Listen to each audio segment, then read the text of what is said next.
কাছে এখন কোনো টাকা নাই, কিছু মাল নিয়ে এমন পারে তেমন করে বিক্রি করছে। লোকটা খুব ভালো। তো বৃদ্ধ বয়স, ওনাকে কেউ দেখাশোনা করতে আসে না? আসে, তার ব্যাচেলর আছে, কিন্তু যে অতটা মানে ওনার পুরো কেয়ার করে না। থাকে কোথায় এখন? আমি থাকি বাড়িতেই, কিন্তু যে ওনার ঘরও ভাঙ্গা ছিল।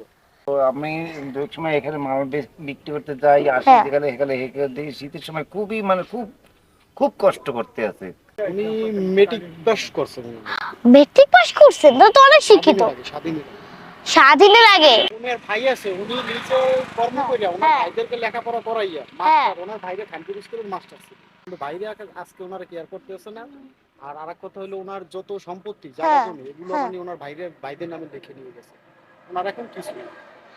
তোমার কয়টা ভাই আছে? ভাই? ও কয়টা ভাই? হ্যাঁ। আমরা দুই ভাই এক বোন আপন। হ্যাঁ। আর সৎ আছে 5 ভাই। ভাইরা খাইছে, মা বাপে খাইছে। এই এখনো দেখাশোনা করে না ভাইরা?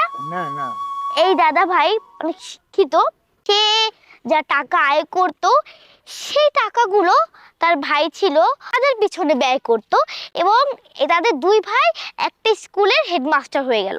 কিন্তু দেখেন, সেই ভাইরা এই দাদা ভাইকে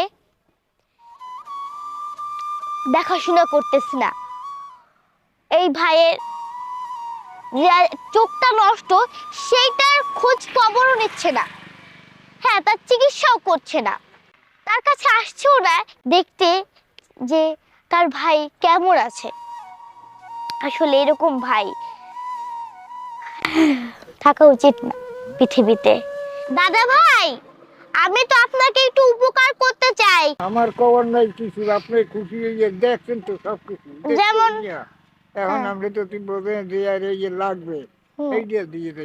এই যে দোকানে তো আপনার কোনো মাল নাই, দোকানে মাল লাগবে নাকি আপনার বাড়ির জন্য বাজার লাগবে?